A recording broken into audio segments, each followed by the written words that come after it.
Council business meeting for July 8th.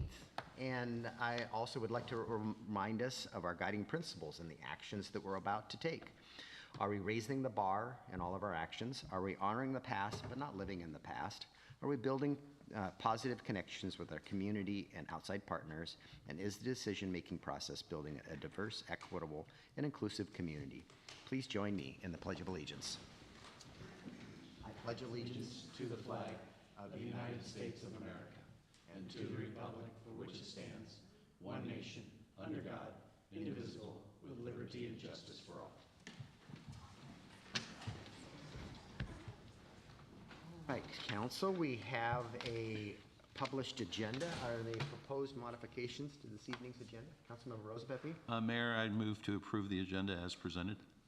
Second. A motion by Councilmember Rosapepe, a second by Councilmember Trenary to approve the agenda as presented.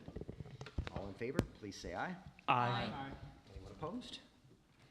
Hearing none, the agenda has been set for this evening. We're to our first citizen comment period. Is there anyone wishing to address the City Council tonight? Please step up to the microphone and identify yourself for the record if you could, and you'll have 3 minutes. You might want to raise that microphone up just a little bit. Does that work? Perfect. Okay, thank you. Good evening. My name is Lindsay Paradiso, and I'm a resident of the Whole Avenue neighborhood. I'm here tonight to speak in opposition to the proposed rezoning of 1083 Whole Avenue from R2 to R3. Upon researching the goals of this rezoning, the change would allow for an over 100 apartment unit building to be built in an area that's currently zoned for low-density single-family homes. This would neighbor the new Forest Song 200-unit development. The other day, I put together a petition and walked around our neighborhood asking people if they knew what was coming. Most people had no idea. Every single person that I spoke to was concerned and eager to sign. The people of our neighborhood don't want this rezoning to happen. It's clear this proposal does not reflect the will of the residents who live here and would be most affected by it. Our neighborhood is already under strain. Mr. Mayor, apologies for interrupting. I sincerely apologize. The discussion item that the individual is speaking to is a quasi-judicial proceeding that would ultimately end up with the council. So the council is unable to hear public comment with regards to this item this evening. There will be a public hearing on... I've got to find the date. We will find the date, and we would invite before the hearing examiner, and so we'd invite you to bring that public comment testimony to the hearing examiner. Otherwise, the council we can't take public comment on this particular item because they have to serve in a judge capacity later on in the process. But the hearing process gives you the opportunity to be heard, and I apologize for that. Okay. We're going to get that date for you, though, and we'll tell you before you leave. You. Yeah, absolutely. Be- Okay, thank you. So we'll make sure you all have that information. Ultimately, you could be a decision maker in the process later on. You will be a decision maker in that Okay, process. thank you. And so from a quasi-judicial perspective, I don't know if we've gone through this as the full council before, but when we sit in a quasi-judicial posture, we have to disclose any communications you've had related to the topic. And this would be a communication outside the public hearing that could potentially disqualify you from proceeding, depending on whether there was to be a challenge. I don't know. I don't believe this full council we've done a proceeding. We like haven't that. had this scenario Okay. yet. Okay. Charlie, would it Yeah. be helpful to just explain the hearing examiner and that process as well, just Yeah. for their awareness? Yeah, absolutely. So this council has adopted code language that delegates to the hearing examiner the adjudication or evaluation of quasi-judicial matters of this nature at that hearing examiner level or a hearing level. Some cities use their planning commission for this purpose. You use your hearings examiner.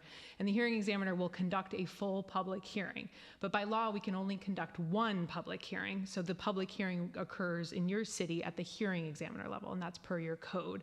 The hearing examiner is a professional attorney who would adjudicate over the hearing and make a recommendation to the council for your action. And so when it reaches you, then you are sitting in that quasi-judicial posture, and you are only allowed by law to make your decision based on what was the content of that public hearing. So it protects due process rights of the applicant so that there's only one hearing opportunity where all of the evidence is gathered. And then we are prohibited by law, by state law, from holding a second hearing. But that hearing is a robust trial proceeding, essentially, where anyone can come and provide their input on the matter. And I'm not sure if Nick knows under your hearings examiner rules the length of time they get, but usually it's longer than 3 Yeah, we don't have a time limit for giving testimony, and I also wanted to note that the hearing has not been scheduled yet, so we are Okay. still, we did a notice of application in May, so, and I believe there's a sign posted now, but the hearing date has not yet been set. We are working on our final staff reports and getting that to the hearing examiner. And it should be noted, this is not a city-initiated proposal, this is an application from a property owner. Okay, and so if you could make sure you give your email address, name and email address to the clerk, she'll make sure that you get communication in regards to this matter as it proceeds. Are we able to write in if for any reason I'm unavailable? Yes, we'll take Absolutely. written testimony and also verbal testimony at that hearing. So John raised his hand first. Yeah, I was just, point of clarification for our city attorney. I was under the understanding that she could finish that as long as it was a public hearing on tonight's agenda. No, it's a public hearing associated with the quasi-judicial matter is something outside of the scope of your public comment rules, much like the PDC prohibition on speech related to elections. This is another area where when we have a public hearing noticed, the comments need to be in that context, and we can't have a separate public hearing or you considering public comment. So The let me same stop you right prohibition there. applies. Yeah, go ahead. We don't have a date, so it hasn't been noticed. The notice So of application has gone out. The notice of application is what triggers the protective status put a of sign out on communication. the So you're prohibited right now from having conversations with neighbors about this application, or, any sort of solicitation or So let me stop receipt. you right there. What has been communicated to council so that if my neighbor did come to me with that I would not have that conversation? That I do not know the answer to, but it sounds like we may have a systems improvement that we could make to ensure that you get that notice. So I think when I met with all the new council members, we gave you the short course on local planning. It's a recorded video from the Department of Commerce, and I believe that quasi-judicial matters are covered in that training. But The question was more about How was I noticed yeah, as a of the council member not specific, to have that of conversation? the specific application. So yeah, that, okay, yeah. I'm not sure that we have a notice in place for quasi-judicial. So yeah, it's atypical, but I understand the impetus for the question because you don't know what you don't know as far as what you're prohibited from speaking about. So I think there's a systems improvement where we can ensure that you receive notice of the pending application at the time at which that is triggered, and I'll look at what my other jurisdictions do as far as that procedure. Okay, if Yeah. we could have that by the end of the week out to council, please. It's a bad look for us not to be able to finish that public comment. Okay, absolutely. Thank you. Eric, you got No, it was, yeah. You got your question answered in the dialogue? you did that, thank Yeah, you. yeah, right. Yes. Just a second. And I'm understanding this too, because to me, it's like, kind of like on like what John says, this is a citizen comment, but yet we have to stifle that for a public comment. For a public hearing. For a It's part of- public hearing, We're going to have a yes. public hearing, which Yeah. is a more formal process. Right, and by law, we can only have one public hearing, and per your code, it has to be in front of the hearings examiner. So, yeah. But it's different, yeah, anyway. Yeah, I know it's very counterintuitive to the public comment where I normally don't interfere. This is one of those very rare opportunities where, in order to protect the process from a potential appeal, primarily by the applicant, we have to stop at this point. If you want to step to the microphone, you can. You have a question? So if I keep this from being detailed specifically about that rezoning and instead just kind of bring up concerns about our neighborhood and how Forest Song is already impacting, is that something that would be allowed? You just. I think she deserves some latitude here. Yeah, so it it just just can't be about the specific application for rezone, but speaking about sort of general concepts of density and those sorts of things would be outside the scope of the application. Okay. I guess I don't know if I can continue to read from my thing, but so right now we have Forest Song coming in and it's a 200-unit apartment building. We don't have sidewalks that go down our neighborhood. We don't have speed bumps. We have a lot of blind curves that people like to speed around that has caused many accidents. It's not very safe for families to be walking. We have a dog. We like to walk our dog through our neighborhood, and we're concerned about the new influx of traffic that's going to be happening with that apartment building, as well as the apartment building that's coming at the end of the hill.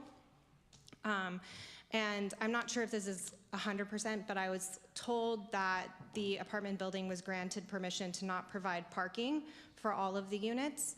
And so that's another concern that I have, is where are all of these cars going to go? And so I just don't know that our neighborhood right now is, the infrastructure can handle a Forest Song, let alone something else. And so I'm hoping that something can be done to improve the safety of our neighborhood right now. Thank you for your comments, and we'll be sure to communicate with you as that advances. Thank there you. Others wishing to address the council? I would like to gather my thoughts and Okay, we have another, comments at the end. yeah, we have another public comment period at the end of the meeting. You're welcome to address the council at that point. Mayor? Yes, sir. Go ahead. Okay. No, I just wanted to, for council, this is the first time in my 8 years that this has happened. So I appreciate, John, your concern, and appreciate Charlie looking into it, how we can get noticed on this so we don't step in it again. But this is not something that happens all the time. So thank you. Right. Yeah, appreciate First it. time I can ever recall it. Yeah. In almost 20 years. So. And request to Charlie, if you could include maybe a sentence that we can give to people to explain that if we do hear from it, we have to disclose that we heard from them, and we may have to recuse ourselves, so we would not be able to partake in the decision at a future time if they inform us about it prematurely. Happy to do that, yeah. It is hard to explain, and I'm familiar with this because we had it on Planning Commission. Right. And, Perfect, yeah. Councilmember Dina, go ahead. yeah, and it is counterintuitive because we like to hear input, but there's certain things that we can't, or we may not be able to act on it later. Exactly. Thank you. Go ahead, Scott. I just wanted to say that for the audience, that when something is ready to go to hearing, you'll see a site plan which will show the infrastructure that's proposed, include parking. So be mindful of that. Yeah, we really shouldn't do questions and action. So if you want to provide a public comment, you're more than welcome to, but yes, and identify yourself for the record. My name is Athena Wallstrom. Thank you for letting me kind of parse this apart with you guys. It's almost as though you're acting as a parliamentarian. In order to not have to circle back to this situation, I'm trying to understand the differentiation that Nick Bond brought up, where he said, as you know, something along it not being a city planning proposition versus the actual property development thing. I just want to be able to better understand that, and if I need to receive that communication at a later date, but I want to I can briefly parking lot it or something. I think I can answer that. Nick can correct me if I'm wrong. But Okay. We have annual updates to our zoning maps and comprehensive plan, and many times those are city-initiated activities. This instance, it's a property owner initiating this and asking for this rezone. Is that not correct, Mr. Bond? That is correct. And then that brings up the pickle that Charlotte Archer had. Correct. Okay, thank you. I wanted to just understand that differentiation a little bit better so I could find my spot here. Thank you. All right. Thank you. With anyone else wishing to address at this public comment period? All right. Well, anybody online, Brandy? You can use the raise your hand feature to address the council. So I have a new computer, and so I'm fumbling my way through. So let me see if I can find my eyeballs to work it up here. Sorry, I should have done this a little bit sooner. And we have one member online. If they wish to speak, they can use the *9 feature to raise their hand.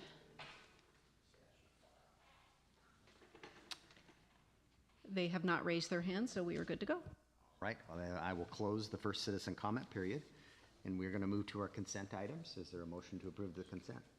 Councilmember, go ahead. Yes, Mr. Mayor, I move to approve the consent agenda as presented. Second. Motion by Councilmember Morrissey, a second by Councilmember Fenton to approve the consent agenda as presented. All in favor, please say aye. We have a comment? maybe I didn't, I'm out of order on this, but I wanted to remove item E.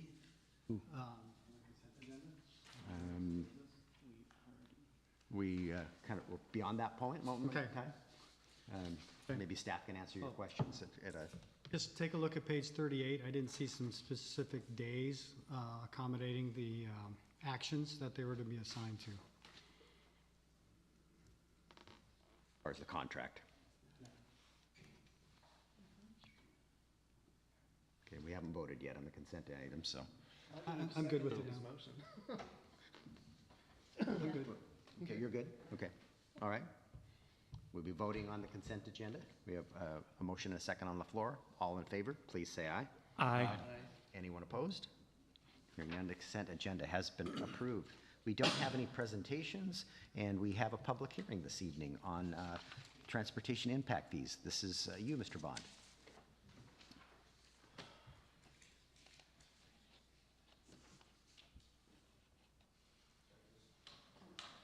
Is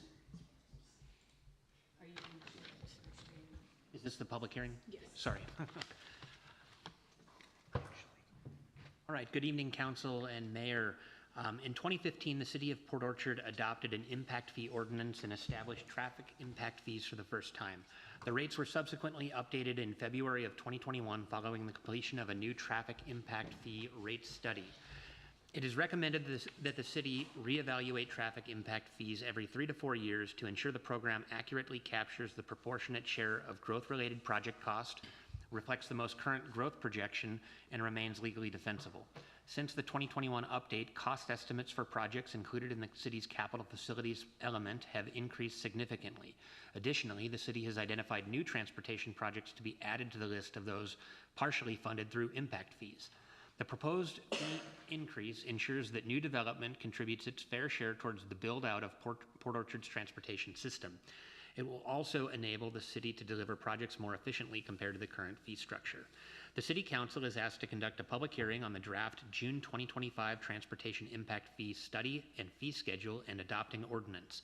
The Council previously discussed this matter at its May 20th, 27th, June 10th, and June 17th Council meetings and directed staff to proceed with the preparation of an adopting ordinance with a preferred alternative. Under the preferred alternative, the proposed peak PM trip rate is $7,977, which would result in a fee of $7,498 for a single-family dwelling. This represents an increase from the current peak PM trip rate of $6,288.31 and the current single-family dwelling fee of $6,225.43. The draft ordinance includes an effective date of Monday, July 28th, 2025, to allow the permit center adequate time to implement the new fee structure. The staff recommendation is to hold a public hearing on the proposed ordinance and rate study. I will open the public hearing on traffic impact fee study. Is there anyone wishing to testify on the traffic impact fee study? And I should remind the council, in case you didn't see it in your email, we did receive 2 written comments today that were emailed out to the full council and mayor, and both were in opposition to increasing the fee, and one requested a possible delay in implementation. Do we know who they were from? Yes. One was from Robert McGee and the other was from the Home Builders Association. All right, anyone online raising their hand to testify on this matter? I see no one. I will close the public hearing on this matter and we will head to our business items. The first of which is item A, adoption of an ordinance amending the city's transportation impact fee rate schedule. Mr. Bond, I think we just had a staff report on this. Do you have any more to add? I have nothing else to add except that the recommendation now is to approve an ordinance amending the city's transportation impact fee rate schedule as presented. Councilmember Rosepepe, you raised your hand. I did. Do you give me a second, please? I apologize. Mayor, I move to approve an ordinance amendment the city's transportation impact fee rate schedule as presented. Second. I'll second. Councilmember Rosepepe, a second by Councilmember Diener. And Councilmember Rosepepe is the motion maker. Thank you. I fully support this, mainly because of the amount of projects that we have coming down the road, as Eric put out in a Facebook posting about how our city's growing and how much infrastructure we have to do. I would have been for a little bit higher fee, because I believe that the impact of growth needs to be paid by the growth coming in and not by the existing citizens of Port Orchard. I know it's high. I know it contributes to a higher cost of housing, but it's not the only cost of housing. Therefore, I'm fully in support of approving this. Thank you. Others wishing to provide a comment? Yeah. Eric? Well, I definitely shared Director Bond's email, which I really appreciated, on the growth of the city of Port Orchard, especially compared to the rest of the state. That was extremely helpful. I really think that we're pricing our people out of the city. The utility rate increases, the impact fee increases that we've had in the last couple of years is really making homes unaffordable to live in the city of Port Orchard. It's getting to be the affordable housing is not affordable housing, and what they're building out there, we're just increasing it more and more. And somewhere we need to find a way that everyone can contribute to it, not just the brand new homes and people trying to buy homes and trying to get into an apartment complex just to have a place to live. We're talking about almost 20-something% increase. That's steep. That's really drastic. And I said it last time when we sat here, that affordable housing, we continue to say it, but we're not backing it up by hitting them with the utility rates that we're increasing in the last couple of years. Between impact fees and utility rates, we're really hitting them hard, and it's really making it unaffordable to live within the city of Port Orchard. But that's what I have to offer. Councilmember Fenton, go ahead. Yes, it's actually, it increases to 27% on these impact fees. And I was curious about these impact goes to the parallel trails. What is that? What's that? Is there a page you can point me to, or a project number? Yeah, it's page 59, what says the impact fee analysis, and it breaks it down what all these fees go to. And it says the bike lanes, and I get bike lanes and shoulders and widening sidewalks and stuff, but it says parallel trails. And I'm thinking that's more like park impact fees. Yeah, so when you put a pathway that is parallel to a road, it is adding capacity in non-motorized capacity to the road network. And so those are eligible for being part of your impact fee calculation. But if you'll recall from our work study discussion, the project list identifies the specific projects that make up the fee. So only those fees on the impact fee project list on page 65 and 66 of your project, those are the projects where this money is intended to go towards, and the percentages of the project that are funded by impact fees is shown as part of the calculation. So there are non-motorized projects on there. There's a handful of them. Right. So are the trails like a walking trail? Yeah, it can be a grade separated pathway. It can be sidewalks and bike lanes, whichever configuration our plans call for that particular roadway. An example would be as Old Clifton Road from Anderson Hill to the entrance of McCormick Woods, there aren't any sidewalks. And we don't intend to build a sidewalk there.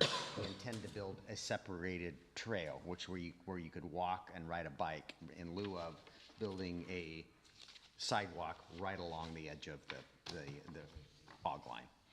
So that's an Yes. example of a project that's on the list that would be eligible as an example. Right, and I get that, but it's for the builders and the new homes, which are very high. And I'm kind of curious, like Bremerton, I think if we get our new impact fees, our impact fees will be higher than Bremerton, and almost parallel. Bremerton doesn't have impact fees. They use a SEPA process. Right, well, they're on on here, aren't they? I thought. But, right, they do a little different, and it makes it more affordable for their housing over there in Bremerton. But we'll be right up there with our impact fees with Kirkland, Federal Way, and even Bellevue. So that's why I'm thinking, wow, for Port Orchard, we're going to be almost one of the highest cities with impact fees that are coming along if we increase it up to 27%. If I may, remember staff represented alternatives A, B, and C, and staff's recommendation was option A, and the council wanted the more projects, which resulted in a higher fee, and we did a survey, and you guys selected projects you wanted to add to that to come to a compromised approach between A and B. So I just will remind you of the process we went through to get to this point in time. So Councilmember Morrissey. Yeah, thank you, Mr. Mayor. This is a troubling topic for me. I think I've spoke about it at length. Number one, we can't change the process as that's set by the state, right? So the state says we have to go through this process to set these, and we looked at those projects. We had to cut a lot of projects off of that list because we were looking at options 1, 2, and 3. We really would love to see all 3 of them happen. Again, that's one of these things where we can just decide to do none of the projects, but I don't feel like that's right for our city as well. We use this term, affordable housing. Nobody can really define it for me, so I'm going to throw that out of the window and continue to try and see if something catches on in reasonable housing. Additionally, we found out over the past week, our population changes, and I think that's where some of this disconnect happens between state and local government. Being the 7th fastest growing city in the state, all 6 in front of us had populations of 3,500 or less, and being the 14th fastest growing by actual number of people, oh, by the way, all 13 in front of us had populations of more than 42,000 people and were more than double our size. So our city's going to continue to be unaffordable, but people continue to move here, and we continue to need to provide the infrastructure for those people to move here. So while I don't like anything about what we're going to do, I do plan to move forward with voting yes, as we're saying yes to the list of projects that we already told the city that that's what we wanted, because the initial list didn't have all the ones we wanted to get done. I guess my question out of all this then is, when did we last set the transportation impact fee? I believe it was January or February of 2021 was when the ordinance was adopted. 2021, okay. So if we're increasing them by 27%, some of that's going to be cost of business, and then when you look at just inflation over that time period, there was a year in there that had over 9% inflation, which takes us down to 16% divided over a couple of years. We're just a hair over inflation. So while none of this feels right, it's unfortunately the fact of what we need to do to keep our city moving. It is one of the few tools that is provided to us by the legislature to assist us with the infrastructure needs of our community. Councilmember Trenary. Well said, Councilmember Morrissey.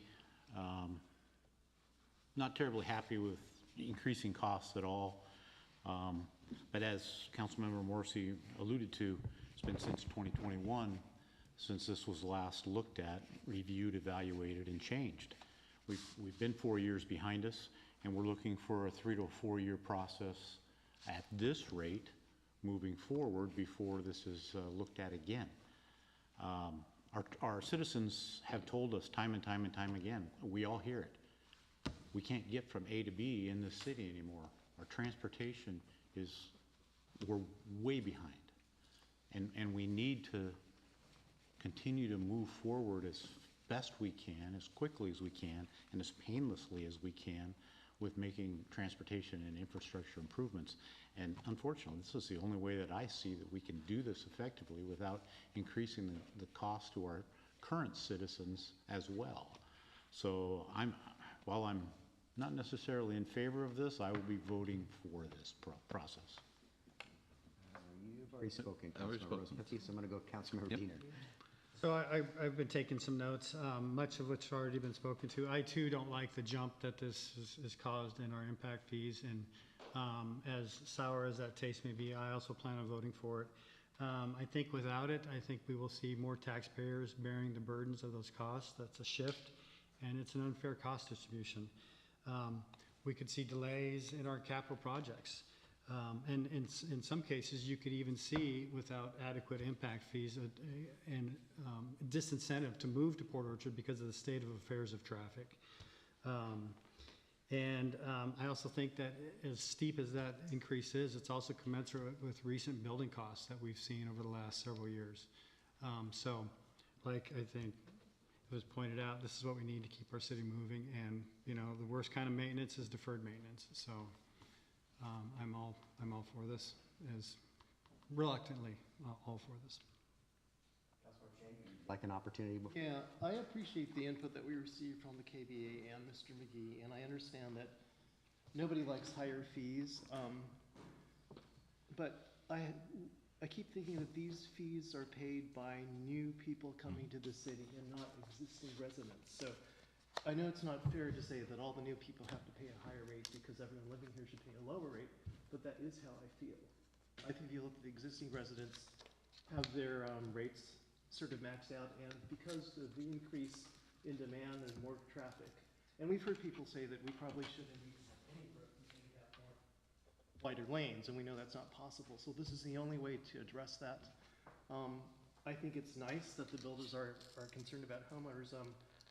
A lot of these figures are really eye-popping. Like page 96, where we're talking about some of the impact fees on retail and industrial use. I mean, these are the lowest 6 figures.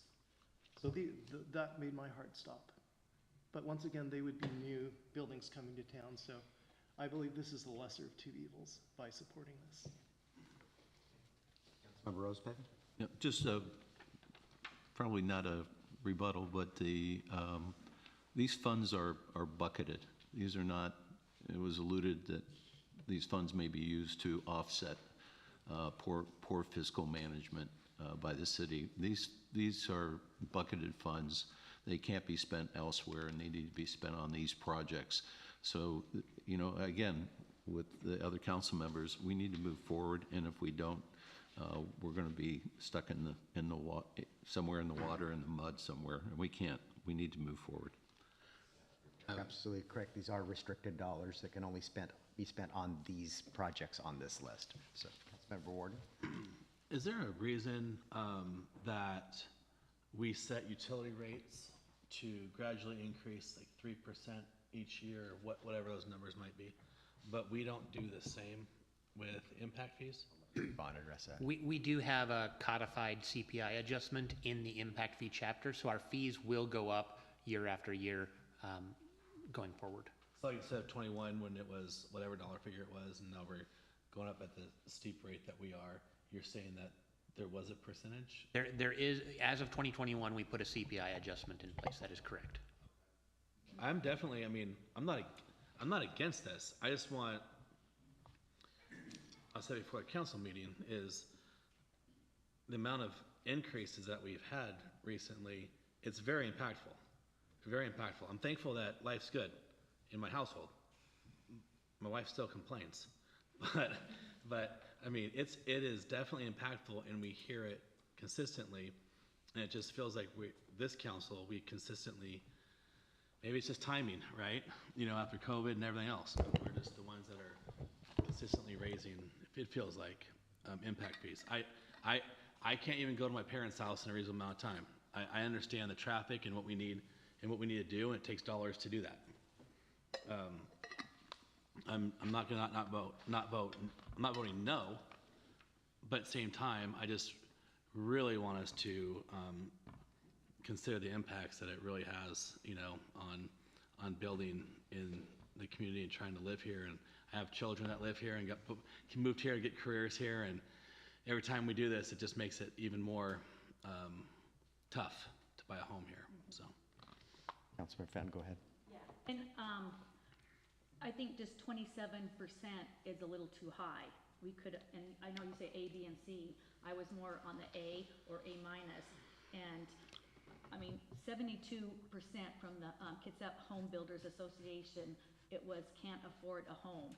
And I think we could still get our roads done. We can do stuff. You got to do it in a very creative way. But to raise it this high is a little too much. Further comment? Go ahead, Councilmember. Yeah, I just want to make sure I fully understand that. So when I asked when the last rate was set, it was in 2021. Right. But there have been increases to that rate since then? Yes, there have, correct. Okay. I don't feel like I knew that information going into this. So it's still not going to change because I know how the sausage was made and what projects are still in here. Again, I think my ask is to see more city council members down in Olympia next session to talk through this, right? The issue is we're the fastest growing city of our size in the state in more than one way. I don't believe we're getting the allocated state resources to go along with that, to help us keep up with that so that this doesn't keep being a spiral that we can't get out of. Thank you. Well, and to address, yeah, thank you. Seeing no further comments, we have a motion and a second on the floor.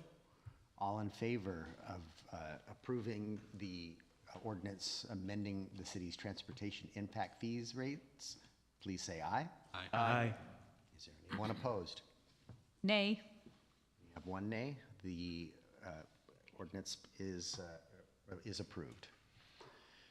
We're to item B now, adoption of a resolution authorizing the reimbursement agreement with Kitsap Regional Library Foundation for the Port Orchard Branch roof replacement project. Mr. Ryan, this is you. Thank you, Mayor. Good evening, and good evening, council members. Previously, we brought to City Council the topic of the library roof that is owned by the city of Port Orchard.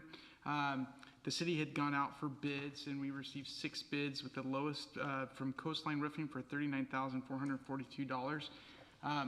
The library, we've been trying to defer the repair of this roof because the new community event center is going to be the new home of the library. The library has agreed to reimburse the city for 50%. So part of this first part of this resolution, the first resolution in front of you tonight, is to enter into that reimbursement agreement where the city would recover 50% of the $39,442.19 for the project cost. Member Trenary. Mr. Mayor, I move to adopt a resolution authorizing the mayor to execute a reimbursement agreement with the Kitsap Regional Library Foundation for the Port Orchard Branch roof replacement project. Second. Motion by Councilmember Trenary, a second by Councilmember Fenton. Any questions for Mr. Bond on this agreement? Councilmember Roosevelt. This may be a reach, but for council, part of the contribution from the library is coming by Friends of the Library, and I have an interest in that since my wife is president of the Friends of the Library. I don't take any money. It's a non-profit. I don't see any, but if anybody would like me to recuse myself, I would do so. Wish Councilmember Rose happy to recuse himself. No, it potentially costs him money. It does. Fair point. So it doesn't look like you're getting off on it. No, not on this one. Right? Any questions? Go ahead, Councilmember Morrissey. No, I think my comments go towards the library and just on public record, thanking them for their willingness to participate in this. They wouldn't have to, knowing they're going to vacate this structure, so, and we're going to benefit off of it when we turn around and do something with it at some point. So I want to thank them for participating. They're good partners. Okay. Councilor Diener, you have something? Yeah, I just wanted to say that I was surprised at the price when I first saw that this was coming at us, and then when I looked at the other bids, I'm pretty pleased with the price. My first thought was, why do this now when, like you just pointed out, this is going to be an empty building fairly soon, and we don't know what's going to happen with it. But seeing that It was $39,000. It was much cheaper than some of the other alternatives. I'm okay with this. Yeah, library was very eager. They, yeah, water dripping on books is bad. Just Generally. all right. Any other council member? I would just echo what Councilmember Morrissey said, because my first impression was, what, the library is paying half of the cost of a building that they don't own. Nice for us, you know. I thought, wow. So I'm proud of our library, and they've really stepped up. Or the Friends have. Any further comments? All right, you'll be voting on a resolution authorizing a reimbursement agreement with Kitsap Regional Library Foundation for the Port Orchard Branch Roof Replacement Project. All in favor, please say aye. Aye. Anyone opposed?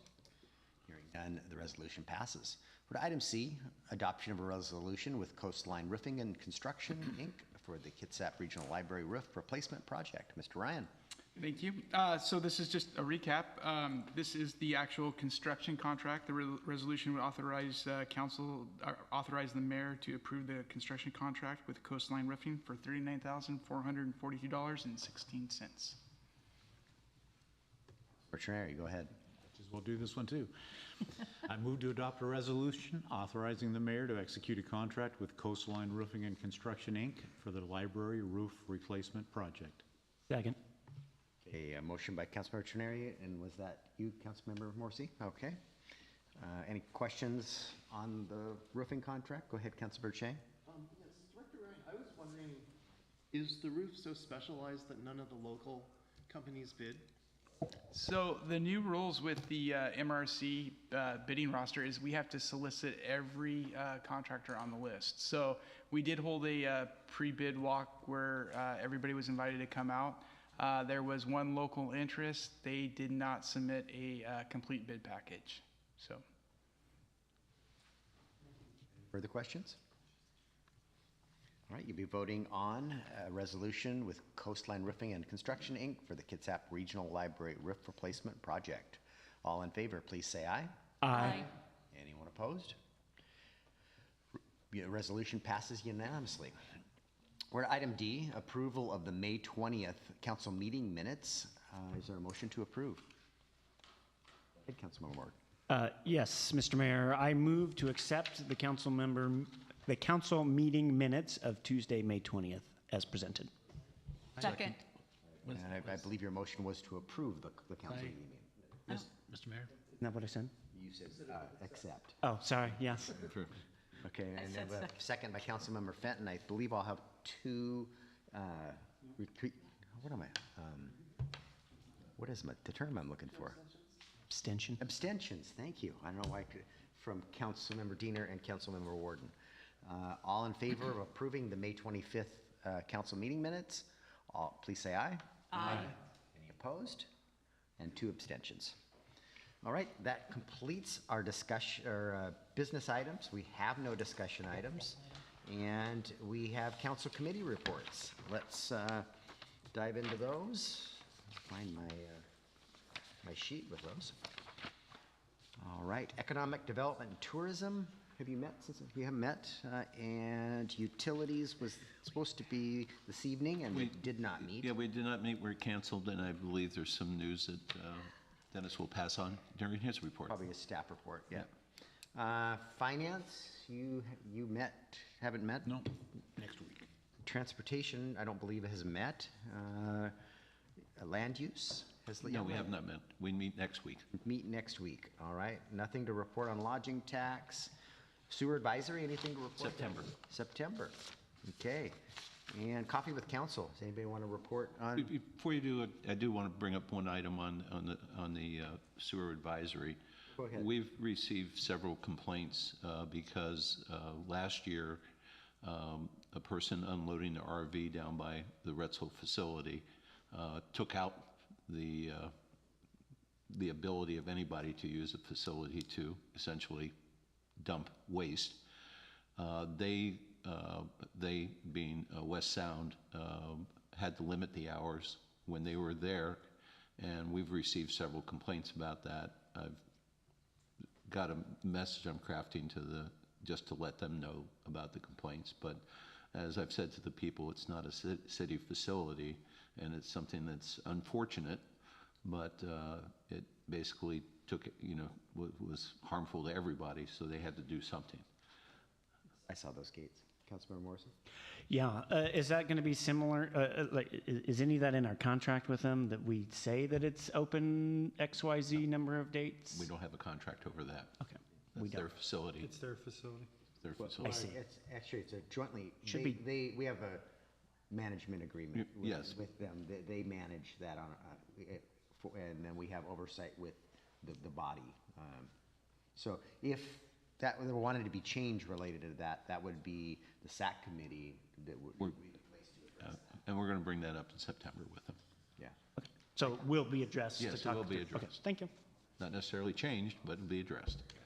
It is available. This is not available after hours when they were having I inappropriate behavior. Or feel like I'm missing a bit of the picture. What was the damage that was done that caused all of this? I can't remember. Go ahead, Eric. It took up. Cameras, gates, fencing, they just backed up and destroyed the whole facility. With an RV? Yep. Yeah.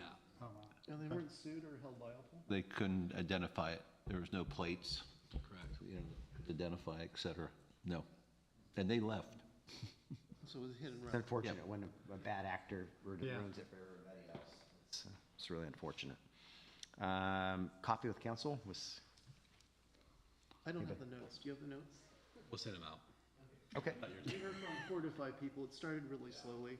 We think everyone had a 4th of July hangover, It was on the 5th, so I mean, it was. Fair enough. but people did come in. Okay. I'm going to jump into the mayor's report. Got lots of good stuff here. ADWC conference, I think there's 4 of us that went. My takeaway, I came back really excited about the session I went to on Public Works accreditation. I wanted to tell Dennis, 5 of us, did 5? Janine. Oh, Janine attended, that's right, too. So, that's right. Public Works accreditation. And I go running into Dennis' office to tell him all about it, and he goes, yeah, I know, we're doing that. Wow. We've started the process. He's going to a conference later this summer, actually, to learn more about that. But it's going to be the next step in our asset management process. And so I learned a lot about it, was really excited about it, and Dennis already knew about it. So we've begun that journey. Get some of those fancy stickers we see. We hope to have those soon. It's a couple-year process. You're going to get an update and presentation by Rice Fergus Miller next week on the community center. I've ordered, so I don't know, I got the special chair tonight. I don't know which one of you swapped with me, but I keep having to raise it up. We getting some new chairs? So I've ordered one new chair to see if everybody approves of the chair. I think we're going to have to put some asset tags on them because there's a few things that are happening. We get new chairs in here, and somehow we always get old chairs in here. So I don't know whose offices they're ending up in, but another thing that's happening is these are being removed from here, and when they travel down the stairs, it's kind of tough on the shock absorber in them. So I think we're going to have to maybe have a policy that these stay up here. They're probably going to be different than these so that we can identify them, have some asset tags on them. So anyway, I've got one coming. Hopefully it'll be here by the next council meeting, and if you guys like the chair that I picked, if not, then it'll be somebody's office chair, and we'll try again. But we need something a little more durable and a little more distinctive than the rest of the chairs that are around City Hall, so that But not too attractive. not too attractive. Pink. Yeah. So anyway, got some nice, I talked a little bit about the Marcus Whitman students that came and visited, and I got a stack of nice thank you letters from all of them. Really appreciate the students. And one in particular, it was a leadership class, and the young lady that was facilitating the meeting, we were all down here on the floor, but she sat up here at the dais and she had the gavel, and she, in her thank you letter, she really liked having the gavel. And she was. So does John when he's. Yeah, John likes it too. So, all right. Had a nice meeting last week with the Merchants Association's Board of Directors to give them an update on the Bay Street reconstruction process and our communication plans. Josh Johnson attended the meeting with me.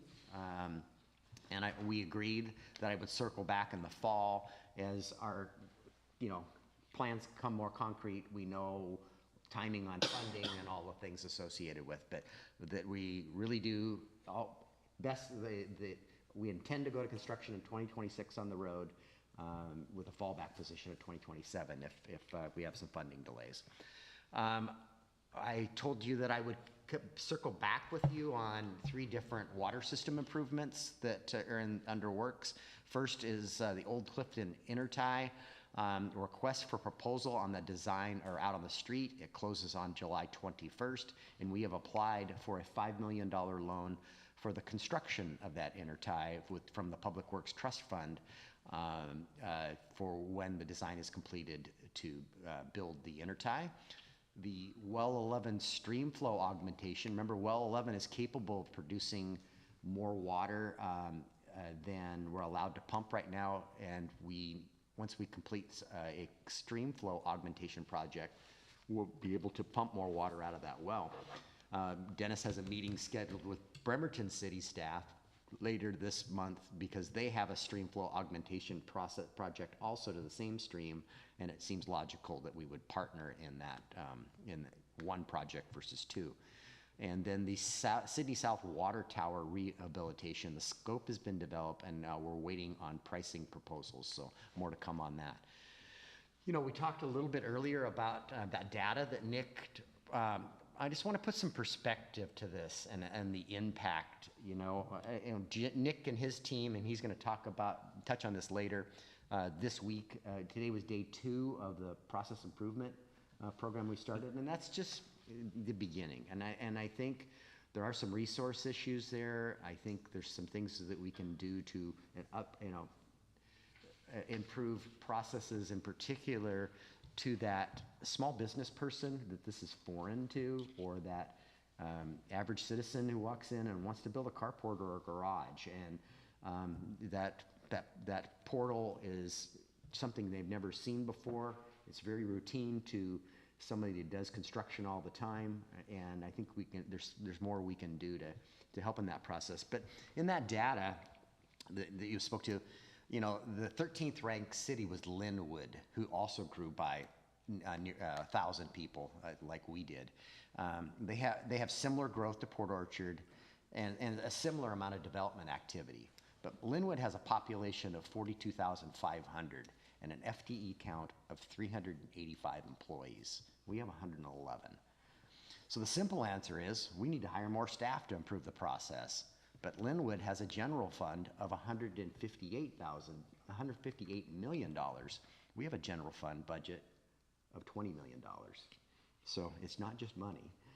So this is a complicated problem. We're working very hard to make improvement to it, but I just wanted to put some numbers and data, additional numbers and data to what Nick presented.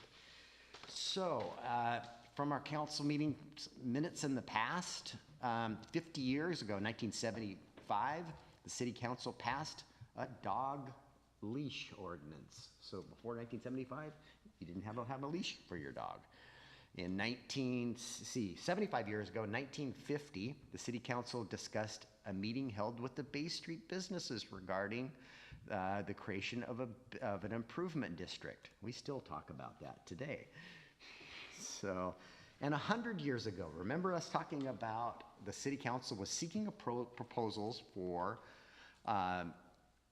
steel water reservoir. This is 100 years ago, remember, or to build a wooden reservoir with creosote treated wood. Remember that? And so at this council meeting 100 years ago, bids were opened on the water tank project, and the low bid for a steel tank was $6,350.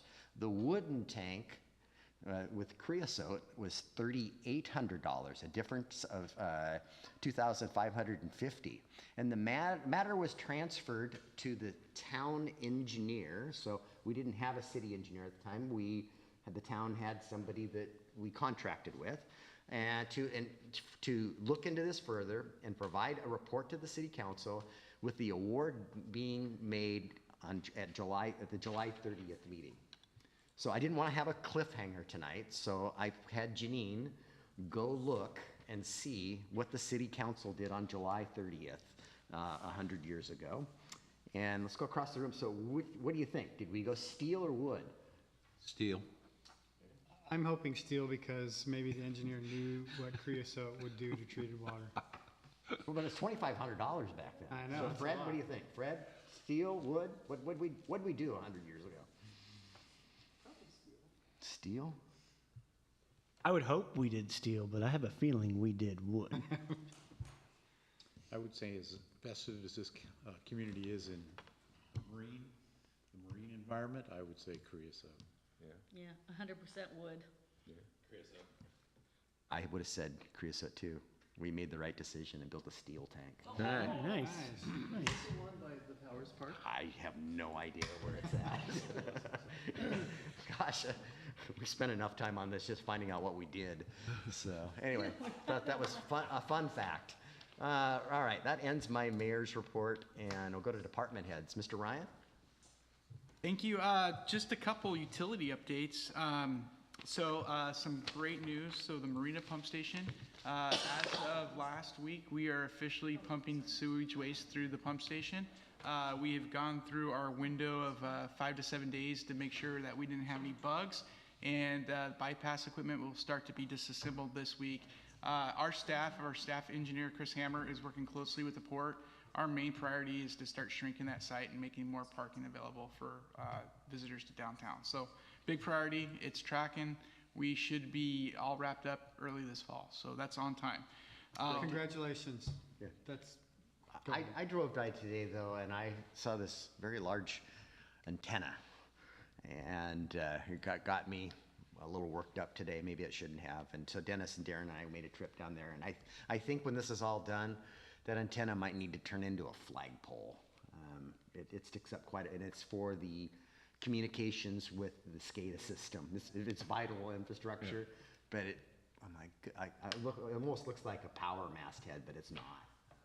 Anyway, we got to wrap. We can't mess with the project at this point, but when it's all done, I think we're gonna talk to you about maybe putting turning that antenna into a flagpole. So. Sorry, go ahead. While we're still on the Marina Pump Station, have we ran the generator? It's working on generator backup? Generator is operational. I know people are eager to hear about it. I will get that scheduled, and also trying to get a tour once it becomes more friendly for visitors. Well, I had another thought after our last meeting and talking through that. How does that generator run? It is a diesel generator. And how do we transport diesel to that in the event that we have an issue? It's got a fuel tank on it. Well, that'll run out at some point. It does, and we do have service tanks, small ones, and we are also working with interlocal agreements with local partners to have, if we have another power outage, that we will have mobile service come there in the event of emergency. And have we been down that road? You know me, going down these paths. No, have we been down that road to find out, like, we get preferential treatment because we're a city providing a critical service, or, okay. Yes. Okay. Kidis, don't we have an ILA with Kitsap Transit? We are working on that, yep. Yeah, so they have, because they transport diesel to their south base, they don't have fueling facilities there, they bring it there. So they have a truck that's in the area. They wet fuel. Cool, perfect. Yep. If there's snow on the ground, they're not running as many buses. They also have a similar agreement with Kitsap County.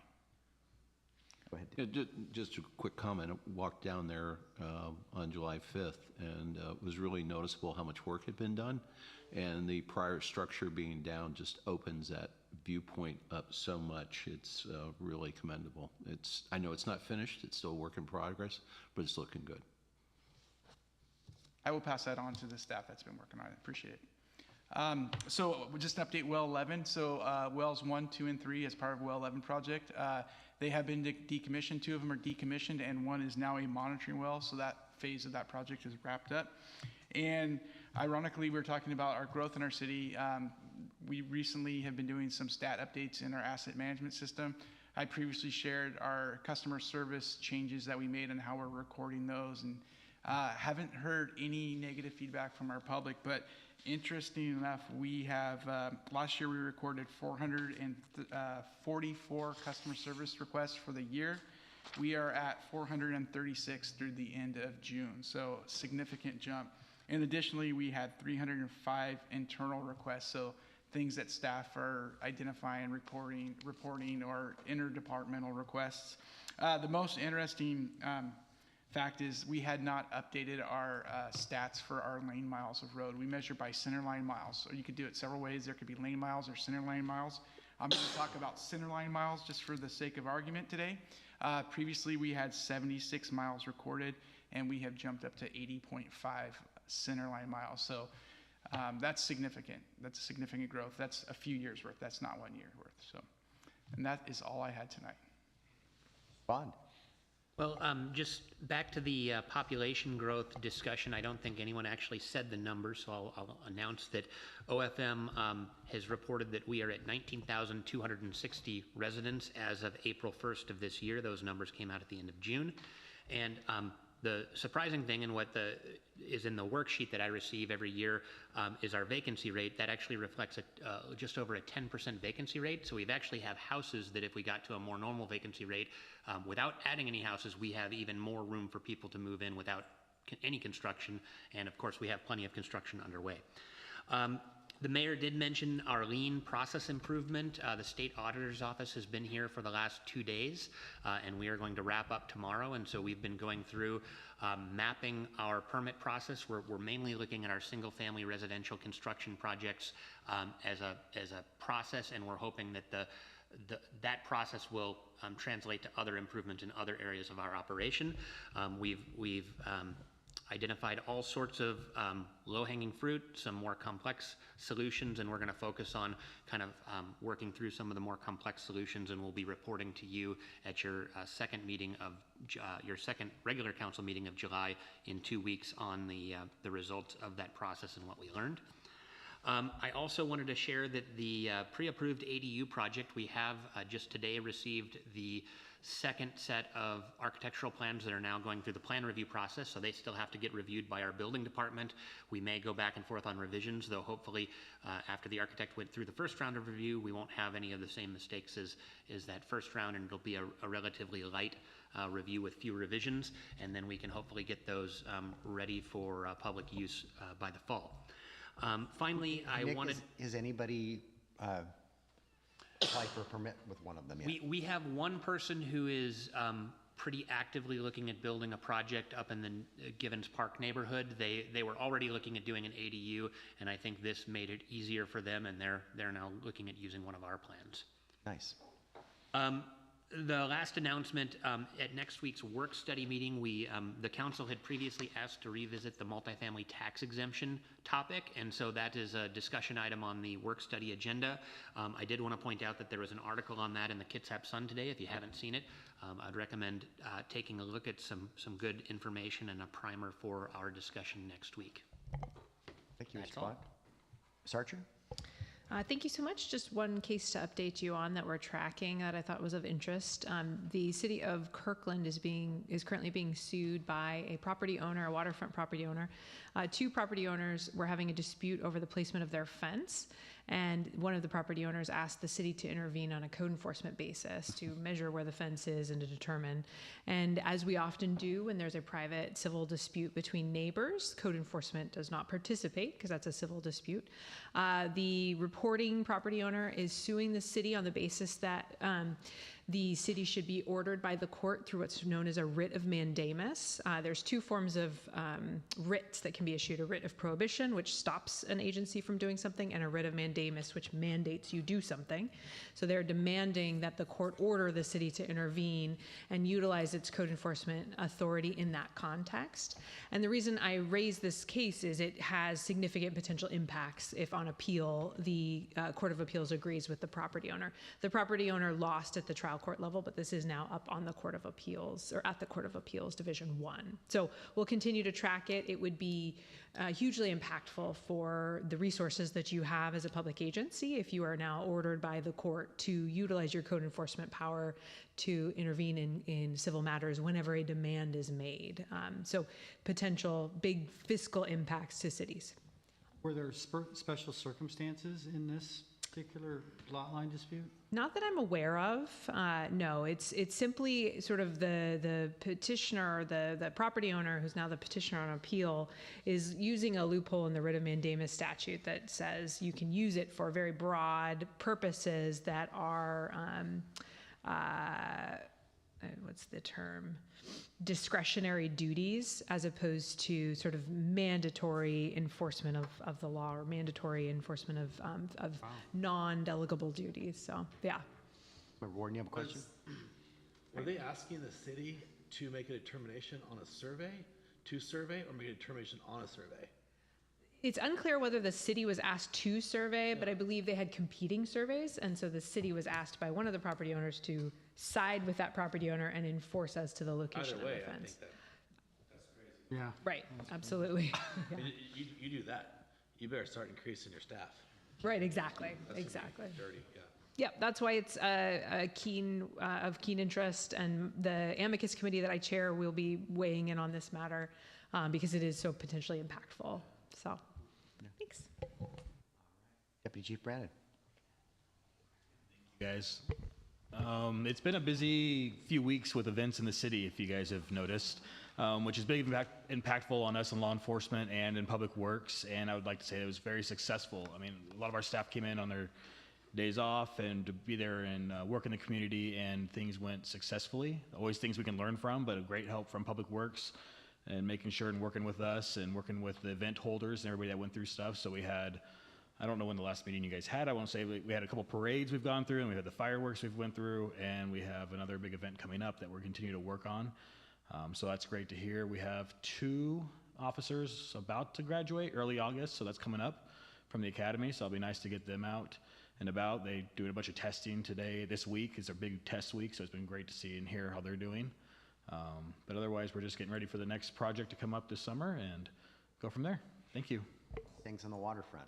I think that's is the next one. Ms. Wallace.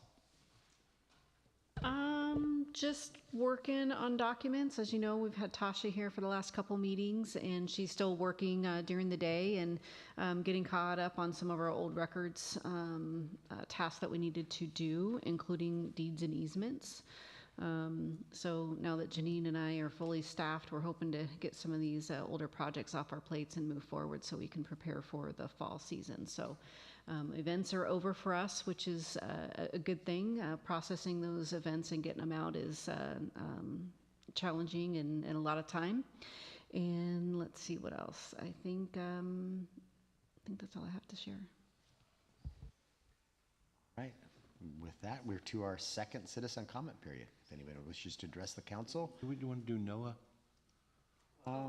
Noah, do you have anything for a staff report? We can't hear you. No, we can't hear you. He may not be saying anything. I can hear him on mine, but not over there.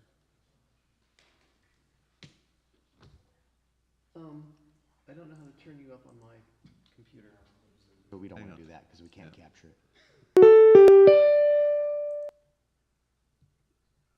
That's weird. Is he muted? I thought my sound was off too, but I could hear something from mine. Well, we'll have to catch him next time. We'll catch him next time. Okay. Yeah. Thank you, Mayor. All right. So we're to our second citizen comment period. If you'd like to step to the microphone, identify yourself for the record, and you'll have 3 minutes to address the council. My name is Athena Wallstrom, and I live on Hull in the area directly affected by the Forest Song apartment development. Having already noticed the increased pedestrian traffic from the Dock Minor housing development, I spoke with planning staff when Forest Song was first proposed and learned that sidewalks are only required within 500 feet of a new development. The increased pedestrian traffic is already quite high, and Forest Song is still being built. I've lived here nearly 20 years after moving from Southworth. While development has been minimal in that time, I appreciate the city's efforts to improve housing access through rezoning and pre-approved ADU plans. However, in just the past few years, a subdivision on Dock Minor Lane and now the Forest Song apartment complex have been added, while our roads and shoulders are literally bursting at the seams. Hull Avenue is frequently used as a detour during infrastructure work on Tremont or events downtown. When this happens, the road becomes even more dangerous. A car recently hit a tree near 1035 Hull Avenue, after failing to make a turn. No inclement weather.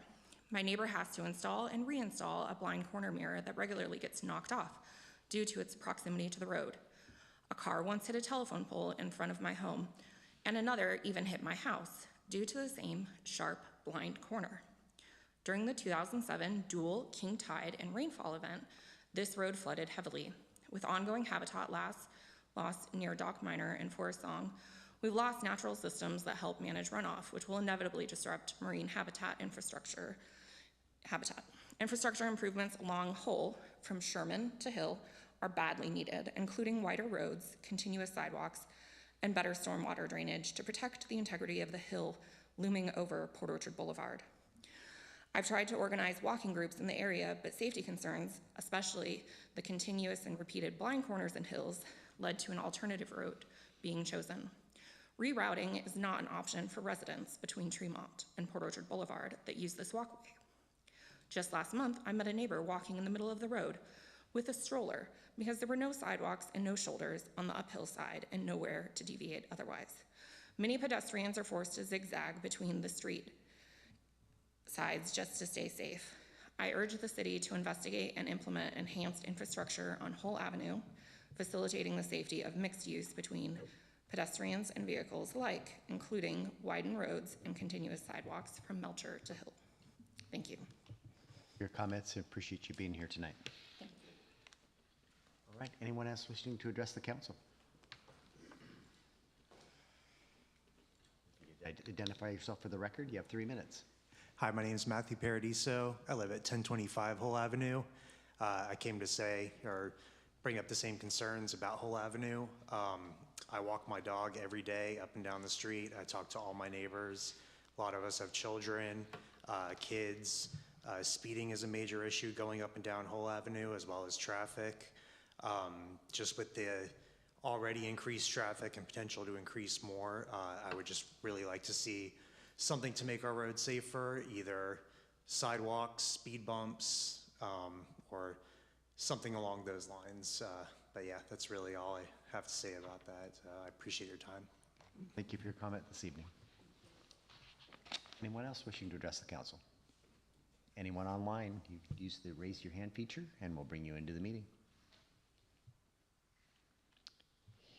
Seeing none, will close the second citizen comment period.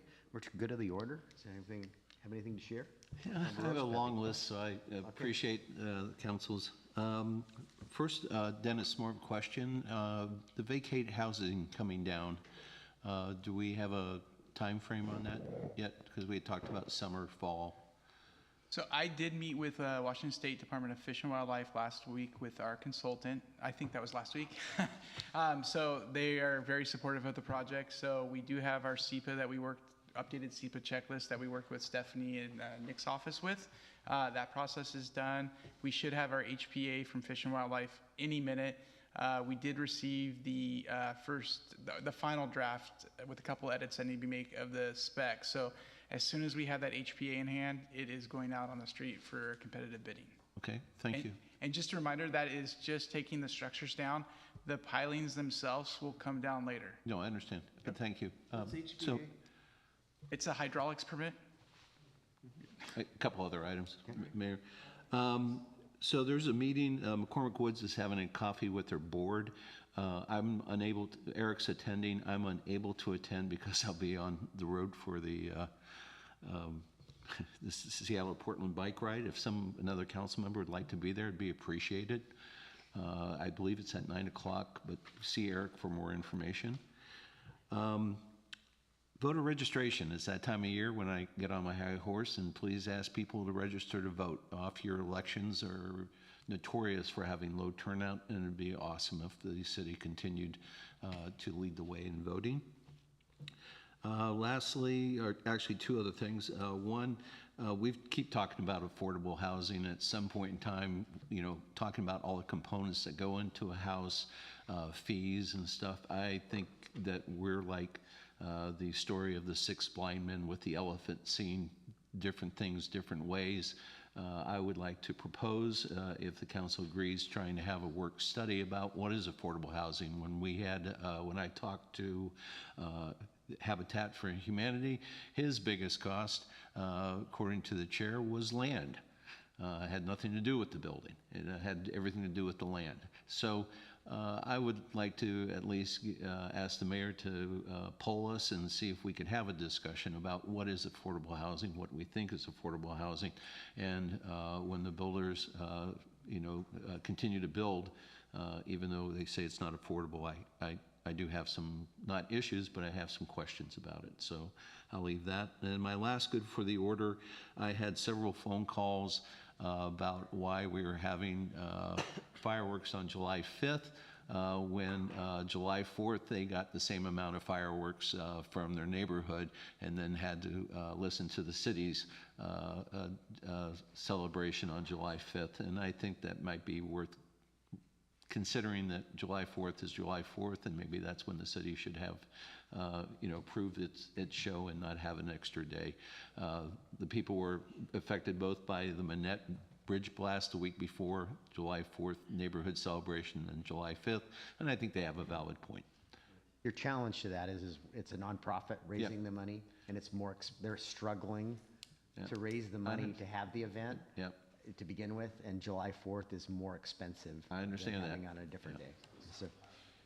So, the best thing we can do as a community is support Fathoms of Fun and allow them to raise enough money to do it on the 4th of July. I know. I'm not disagreeing. I'm just saying is maybe we help out that way.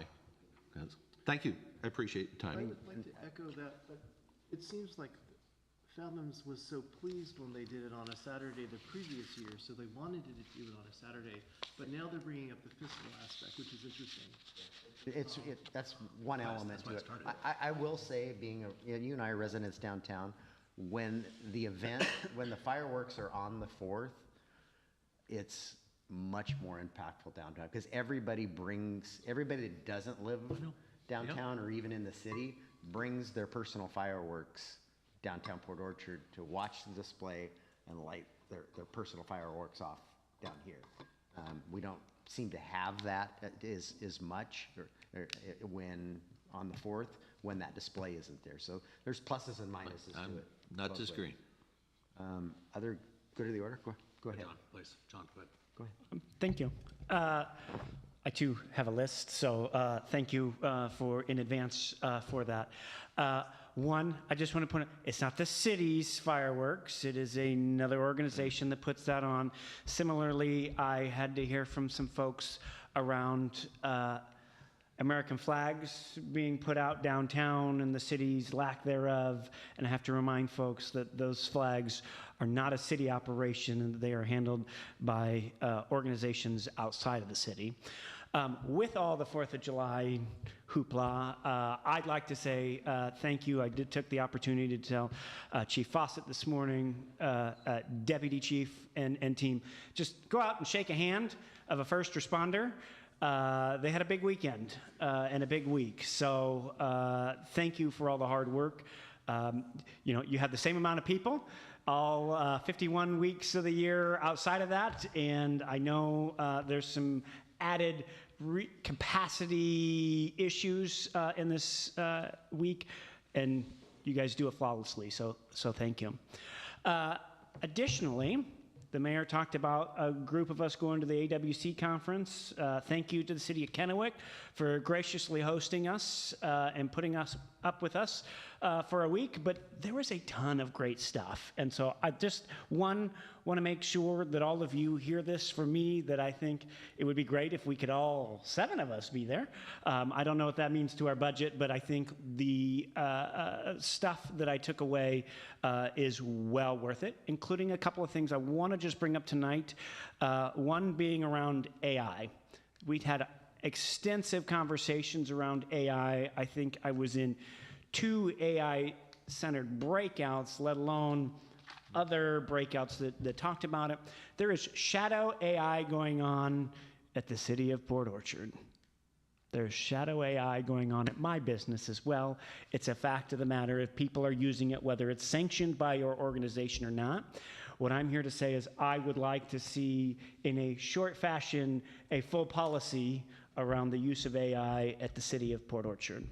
There is already ongoing litigation in other cities, and we want to make sure that we've addressed that. So I'd like to throw that out there. Mr. Morrissey, and I can share that I came back with those same concerns and was assured by our IT department. They are involved with I shared with them the presentation that we got, and they are involved in, ACES is the IT group, working group, and there's a statewide process going on, and we're participating in that and developing policies. Excellent. There are existing policies out there. I'd rather have something in place, and even if it's not the final version before then, to the tune where there's actually a county in Wisconsin that has started their own AI for government business and is now making profit selling this to other government entities. So that's one of them. Lots of great information that I'm sure we will make sure and get out around FIFA as well. But another big topic that I came across that I'd like to bring up at a future study session or bring to county was around short-term rentals and what it's doing to our, I'm trying to get rid of the term, Jay, so pardon, reasonable housing as opposed to affordable housing, as well as how not addressing it today can compound our issues moving forward. So I think there's some short-term rental stuff that we'll want to talk about, and I'd like to also petition to get that on a work study coming near to you. I think that's all the high-level stuff. Thank you. Councilman Warden. Yeah, I'm a big short-term rental fan. But I'd like to say Saturday, I think at 10 o'clock in the morning, Sarah Butler is doing downtown cleanup. And so anyone who would like to help out, probably between roughly 10 and 1, just message me and I'll get you contact with her and how you guys can help out.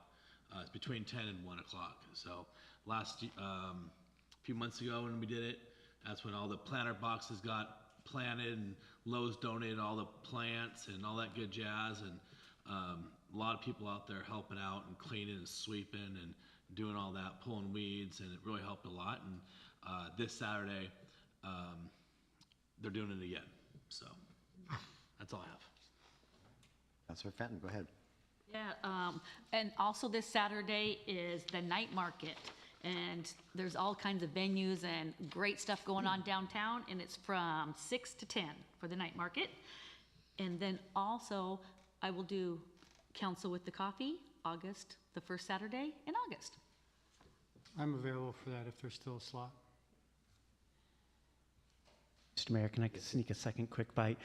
For the rest of you as well, I learned about Facebook and what we can do and can't do, and there's a disclaimer that I put on my personal Facebook page that I think all of you should look at and think about adopting for your own personal social media. Are you going to tell us what it is? Or? Send it to Brandy for dissemination. Go look at his page. Just go look at my page. It's already up on my page. Oh, okay. All right. Anything else for the good of the order? We're not taking off yet because we've got an executive session planned for this evening. Mr. Mayor? Yes, sir. I did reach out, and right now, I'm going to sit out. Okay. All right. Sounds good. So we are going to have an executive session pursuant to RCW 4230.110 related to a real estate matter. And Councilmember Diener and Councilmember Warden will not be joining us, and we're going to head in the back room, and I would think this is going to take 15 minutes, and no action will be taken after the meeting, so I will come back and adjourn the meeting after the executive session. Give us the J for me. Oh, I don't care. What is bike ride? $.